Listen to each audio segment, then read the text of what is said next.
love to you. Thank you guys. Thank you for joining us. Thank you. Much love to you. Thank you so much, guys, for joining us today. Yes. We really appreciate it. Thank you so much. Okay, guys, we're going to go ahead and jump right into it.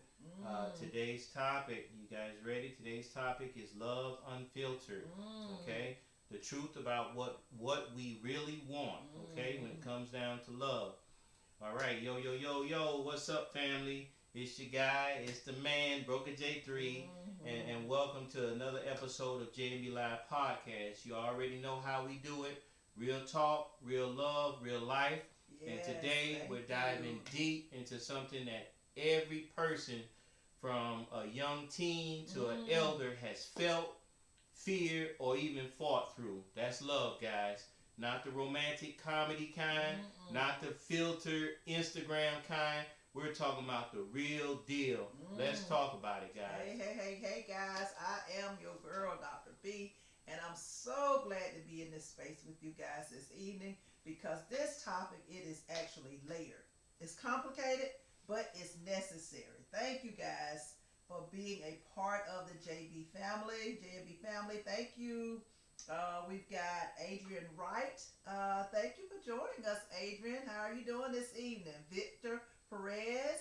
Hey, thank you guys for being a part of the JB family. Thank you guys. Thank you. Much love to you. Now, but this topic is necessary, and we're talking about it. How do you know if someone truly, guys, truly loves you? You know, you hear it all the time. I love you, I love you, I love you, I love you. But how do you know? What is unconditional love? Is marriage still sacred or just symbolic right now? Do women still want marriage? Do men want commitment or comfort? We're going to unpack all of that this evening across several different generations, guys. So thank you for joining us. Roger Hefner, thank you for joining us, Roger. Also, we got Joanne 4414. Thank you. Thank you guys for joining us. Much love to you. Thank you for your support. Thank you. Yes. And while you guys are tuned in, go ahead and do us a solid. You know what that is already. Please like, share, and subscribe to the live. Yes. And please continue, guys, to tap the screen. We appreciate you guys every time that you guys tap the screen. Make sure you show support and love as you guys always do. We appreciate your gifts as always. So thank you so much for that. All right. If this conversation starts to bless you and you start feeling real good about the conversation, you know, drop a comment, a tag somebody, or especially somebody that you love or care about because it's a really good topic today. And let's build this community together, guys. This is JMB Podcast. This is an interactive podcast. We always like you guys to be involved. And it would mean a lot to us. You guys already know that. Yeah. What is love? Like, really, what is love? So let's set aside the table for a second. You know, what is love really? And how do you know if somebody actually loves you or if they just love the idea of, you know, being with you? Okay, it's a hot topic, guys. You know, you might want to grab your partner and get he or she to join in on this conversation as well. So I see Real for Real joined in. Fat Girl, thank you for joining us. Kitty, thank you. Visitor 3194, Janice Cooper, Linda Skip. Thank you guys for joining us. Now, this is the question of the century. Real love shows up not in highlight reels. You know, you see them in the reels all the time, but in the blooper comments. Love is all about action, not just a person telling you that they love you. It's someone saying, I see your scars and I'm not scared. I'm here for the long haul. Exactly. And you know, Doc B, I had a client tell me one time, you know, she said, he brings me flowers every week, but he never listens when I cry. And I said to her simply as this, sis, that's a florist, because that's basically what he is. Somebody that bring you flowers every week, that's a florist. That's not a partner. Yeah, so he or she has to play that part. Love is about listening, lending ear. Love is about sacrifices, and love is about aligning. You want to align yourself with that person. Exactly. Yes. So what we're going to talk about, we're going to give you some scenarios. Albert, I want you to join in for me. Polly, Gal, I want you to join in as well. Tell me what you're thinking, girl. Let's paint this picture. What if you're dating someone who says they love you, but every time life gets tough, every time you're going through something, that person goes silent. They don't even check in and say, how you doing? I'm just checking in. They just disappear. Do you think that's love? You know what it is, Doc B? Hmm. That's love when it's convenient. That's what that is. And convenient ain't commitment. No, Point blank. No, it's not. No, it's not. So shout out to Shonda from Atlanta in the comments. She said, I thought he loved me because he paid my bills. But he never paid me any attention. Sis, you said a word there. What do you guys think? What do you think? You think he loves her just because he paying her bills? Yeah, you know, it's a lot of people out there that spend money on somebody, but that don't necessarily mean that they love them. You know, we've heard conversations where you have some women out there that may be with a man that's like literally financially loaded, you know, and because of the fact that he's has so much money, a lot of times they don't treat them as well as that guy that's, you know, that's able to treat her good, able to do a few things for her, but not as much as the guy that got all the money. But that's the guy that's treating her very well. Guy that got all the money, he's treating her like crap because he feels like, hey, I can find somebody else. I don't really need you. So, you know, you guys gotta put that in perspective as well. Yeah. So money is not love. No, money is not love at all. Hey y'all, you know, this conversation is already on fire. Yes, it so is. what I want you guys to do is go ahead and start liking it. Yes. Share the live. And again, guys, go ahead and subscribe. If you haven't already subscribed, go ahead and subscribe now. Don't keep this true to yourself. Remember to keep tapping the screen. We appreciate you guys that's already tapping the screen. Thank you so much for those gifts. We see them coming through. Thank you so much. We appreciate your support, and it means so much to us. Thank you, guys.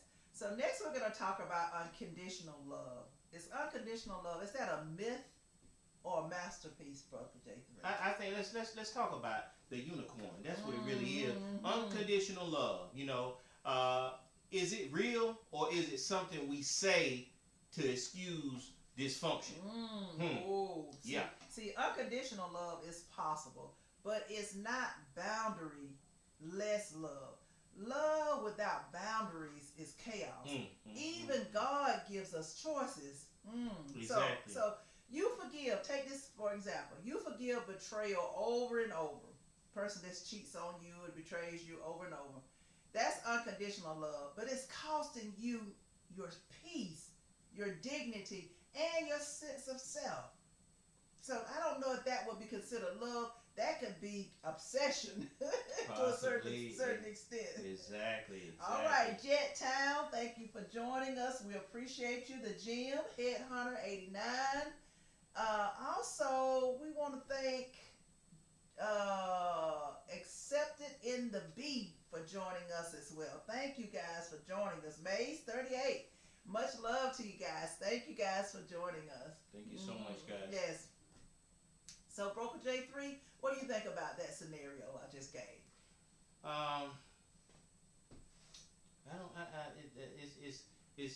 It's hard, Doc B, because you know I think that love has to have some type of boundaries.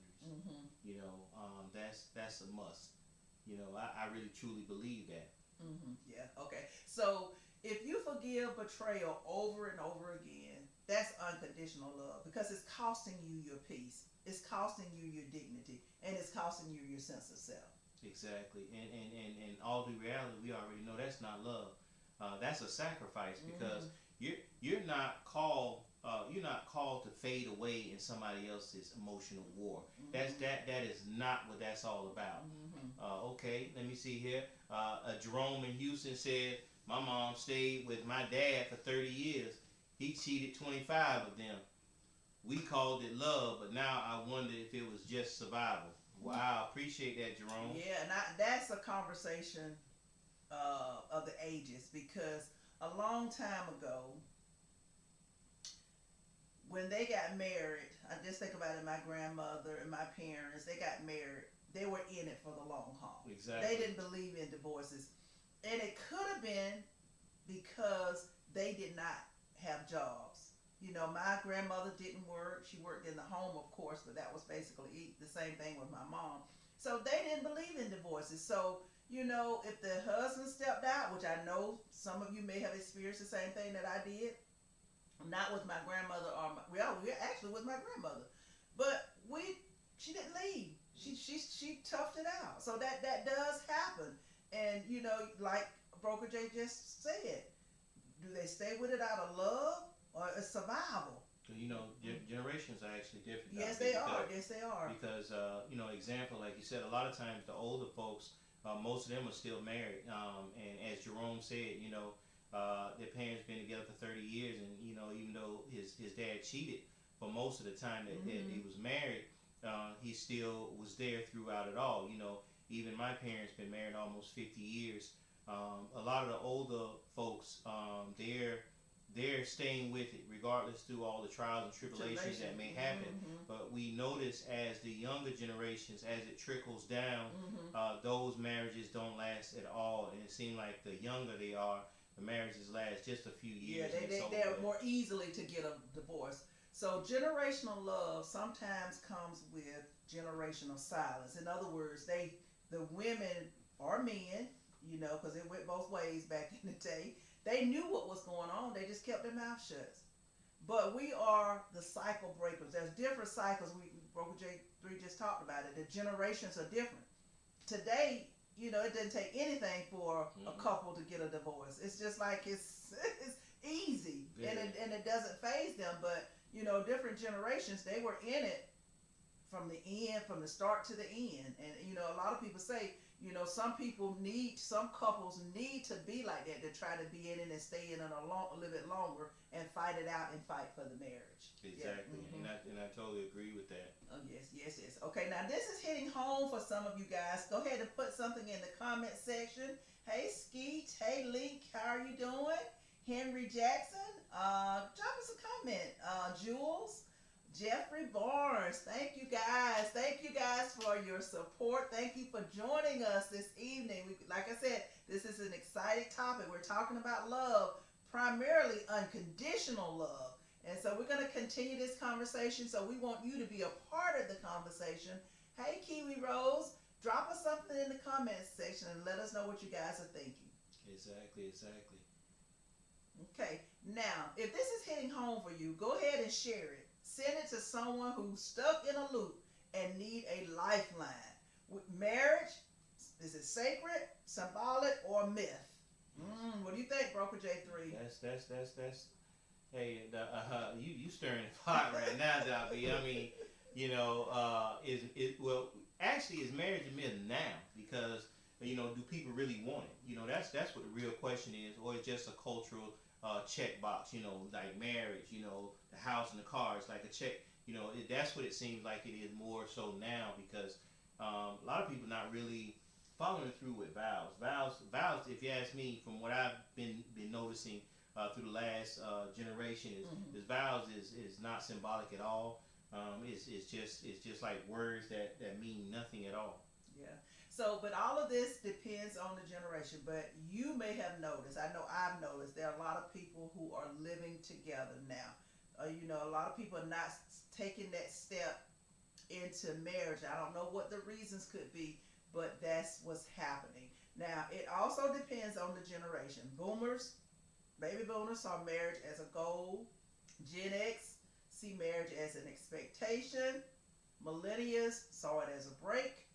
And Gen X, they're asking, is it even necessary? That's what the Gen Z are asking right now. Yeah, is it worth it? A lot of Gen Zs are not even talking about getting married at all. I mean, that's not even something that they're even considering, which is really weird. But we're gonna go ahead and break that down. That's what we're gonna do. Let's talk about this marriage situation. We're gonna break it down in a few different ways. We're gonna talk about the spiritual view in regards to marriage. Does God require marriage? And I would say that God doesn't necessarily require marriage, but God sees the man and the woman as a marriage of unity. Mm-hmm. That's the reason why God had got Eve for Adam to be that helpmate, so that they can be able to work and build together. Yeah, and I'm old school. I believe the man is the head and the woman is the tail. You know, he takes lead because that's what he's supposed to do according to the Bible. You know, that's just my philosophy. That's just the way that I was brought up. You may feel differently. If you feel something differently, please share with us and we'll read it, and we'll have your opinion on how you feel. But according to the scriptures, I think you know you have better luck when you're married because you're now one. You share everything. Now I always tell people, you know, you're supposed to share it. When you get married, you're supposed to have one account where you pay all of the bills. I recommend that women also have an additional account for them to have some extra money, and that man needs that extra account too. But I know that God does blesses you when you do create that union. Exactly, exactly. And another way to look at it, the legal versus convenient. You know, is marriage just paperwork? You know, you look at it like that because a lot of people, you know, that's exactly what it is. It's just paperwork. You know, it's just something that's on a legal document, but a lot of people are not following through with what the vows of marriage is truly about, because we know so many people that's married, they have that legal document of marriage, but yet, you know, they still cheat. They still do all kind of things that's, you know, that a married people should not do. You know, so sometimes it makes you wonder, you know, is it really more of a legal thing, or is it just more of a convenient thing? Yeah. But I do believe that those vows, that marriage license is a covenant between the husband and the wife. You know, I do believe that, even though some people believe that it's just a piece of paper. You know, some people do that. But for me, I think that it's sacred and that you should honor your vows if you decide to get married. If you're not going to honor your vows, then don't get married. Marriage is not for everyone. No, it's not. Now let's look at it as an emotional readiness type situation. Are we marrying for love or for status? You know, we hear a lot of people, you know, unfortunately, a lot of young women, you know, mostly in that Gen Z, millennial Gen Z, you know, they're marrying for status. It's not necessarily because they really love that person. It's because of the status that person brings. You know, and you know that's not good, because as Dr. said earlier, you shouldn't get married for money first of all, which is a part of that status, or by namesake. This person may be well known or maybe famous. So you want to marry that person just so people know who you are, and you know what usually happens from that. They usually take that status that they gain from that marriage, and once they obtain some of that status themselves, you know what they do? They break off and they want to be on their own now, because now they have status, so they don't need the other person anymore. Yeah. So before you consider marriage, or this is a time when you decide, is marriage for you? You know, based on the conversation that we're having, if you're engaged, you want to be married, and see, this is what it's all about. We're educating you. So even if you're not in a relationship now, when you find that right person, these are things that you're going to ask. You're going to ask yourself these questions, and then you're going to know if that person really loves you unconditionally. Okay, so these are some, you know, things that you want to be ready for emotionally before you decide to dive into it. Okay, guys, we thank you guys. Oh, we got some comments. We got Sensual Banana, Joseph Wallace. Thank you for joining us. We appreciate your treasure chest. Thank you guys for joining us. Eller Gillian, thank you for joining us as well. We appreciate you guys, and thank you guys for being a part of the JMB family. We got a comment from Mental Chillness that said that's the truth. That you are correct. you Thank are you. correct. Thank you. You guys. We appreciate it. Yes. And as we see, continue to tap that screen. We appreciate it. And for our gift givers out there, thank you so much. We love it. We appreciate it. continue to support for JNB Live. So, okay, guys, I want you to answer this question. This is under the gender lens. Do women still crave the security of marriage? Do most women still want to be married? Do men fear its responsibility, or they just want to just ride along and coast along? What do you guys think? Let me see your comments. Add them to the comment section for me, okay? You know what I think, B. While they're taking their time to write in the comments, we'll appreciate you guys for chiming in. What I think is, I think mature women. I'll use that term. I think the mature women do crave the security of marriage. Because you heard a few years ago, a lot of women was like, I don't need a man, I don't need a man. Yeah. But we've been noticing a heavy wave of women across social media saying, forget that. Yeah, I know, right? I want a man. I want somebody to help me pay these bills. I want somebody to look out for me. Jerome needs a daddy figure in his life. Whatever the case may be. So, a lot of women, grown women that we've noticed, they do crave the security of marriage. And personally speaking, yes, women do crave a man, because it's just like this. Women who are single can do a lot of things that men can do. We've broken those glass ceilings. We can do pretty much everything. But it's just something about a man doing it, because you don't have to do it. And that's a key. For me, I don't like making a lot of major decisions. I'd rather I had a man to make those decisions for me. So, I think they do. Now, as far as men fearing this responsibility, I can answer that, Doc B. Okay. As a grown man, I can definitely answer that. I think real men, grown men, we don't fear the responsibility at all. Especially when we love our significant other.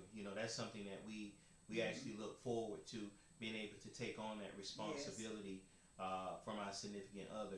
Now, you have a lot of boys out there that may fear that responsibility. They may not are ready for that responsibility as of yet. And so now, I do want to rephrase to a certain extent now, you do have some men out there that are man enough to know that they're not ready for that responsibility. They're not ready to settle down, so they don't want to do a woman wrong, especially getting a commitment and still cheating on her. So that don't mean that they're not a grown man. In fact, they're definitely grown for the fact that they know exactly what they want, and they don't want to hurt somebody's feelings. So got to look at it like that as well, ladies. Yeah. Okay. All right, Rudy, thank you for joining us. Jean Bianca, thank you for joining us. Funky S Touch. I do want to mention, Broker J3, about what prompted this podcast topic. I have a friend that said that, he's been married 2 times. He don't want to get married again. And so if he meets a woman and she starts talking about she wants to settle down, if things click between the two of them, he cuts her off. And so my thought process behind that is, if you meet the right person and you fall in love with that person, shouldn't you, or wouldn't you mind,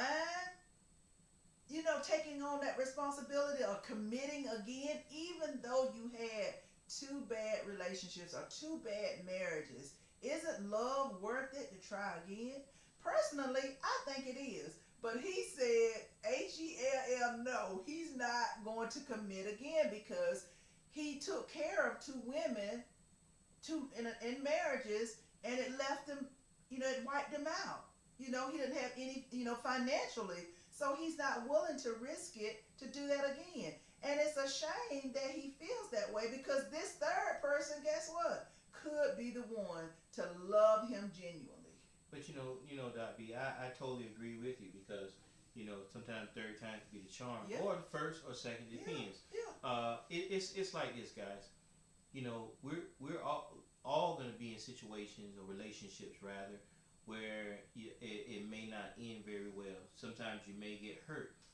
Sometimes you may get hurt really bad. Yeah. But you ever heard that saying sometimes that you have to love like you've never been hurt before? This is a true statement, guys, because first of all, once you go through something bad, take the time out to heal first so that way when you meet somebody else, take on that experience as something that's brand new. Do not see that experience as a reminder of something that you went through previously, because this is not the same person. And you don't want to treat that person like somebody in your past that did you wrong. Yes, that's true. And my philosophy is it's better to have loved than not to have loved at all. So sometimes you just have to. A lot of people don't like being vulnerable because they put themselves out there and then it's not reciprocated. But that's what love is. It's not intent to harm you, but that's just a part of it. So if you really love someone unconditional, if y'all break up or if it don't work out, you still have the same love for that person. Just because you break up, that don't mean you got to hate that person. You should be able to love that person unconditional if you felt that way about them from the very beginning. Exactly. Yeah. And right now we want to give some generational shout outs, guys. For our teens out there, Gen Z, you don't need a partner to prove your worth, okay? Okay. You don't need a partner to prove your worth. Okay, in the 20s, you're in your 20s, and you're in your 30s. I have my youngest son is 29. Millennials. Date with intention, not desperation. You're not desperate. Have the intention to find someone that's compatible with you, someone that wants something out of life. I hate to see those 20 and 30-year-olds sacrificing 10, 20 years of dating someone when they know that person is not the right person for them. Exactly. And I want to give a shout out to the 40 and 50-year-olds. Hey, Generation X, that's us. We holding tight. Yes. Gen X, you still deserve love without settling. Sometimes, especially when you get to a certain age, especially like myself over 50, a lot of times you might feel like, well, I'm 50 years old, right now I just take what I can get. No, you don't have to take what you can get. You still deserve real love without settling. You don't have to settle. You might have to be a little patient, but you do not have to settle. Yes. All right, Bubblegum, Hot Dog, Siri, Mr. Saturn, thank you for joining us. Oh, wow, we got a lot of people. The Lewis Family Deals, thank you for joining us as well. Accept in the Beat, I mentioned that earlier, but that person's still online, so thank you. She is Complete 3. Thank you guys for joining us, and thank you for being a part of the J&B family. We appreciate your support. Much love to you.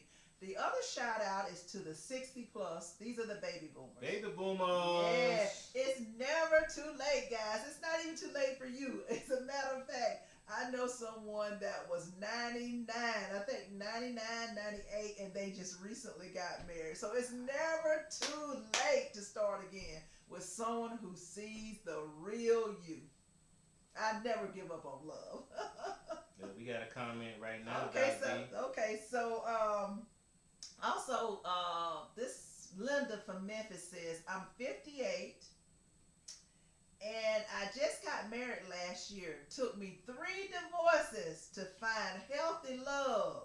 Oh, wow, what a testimony. Oh, my God. Wow. And also, Mental Chillness said, that would be me. That's okay. Don't give up on love. Love won't give up on you. Hey, guys, if you've been enjoying the podcast today, please like, share. Please continue to send a gift. And for some of our TikTokers and Bigo Live people out there, we do have a gift goal we like to reach today. So please check out our gift goal and send those gifts. We'll appreciate it. We always appreciate your support. Thank you so much. Again, like, share, and tag some married folks or some single folks out there too. That may definitely need this conversation. We're building something bigger than just a conversation, guys. We're building connections.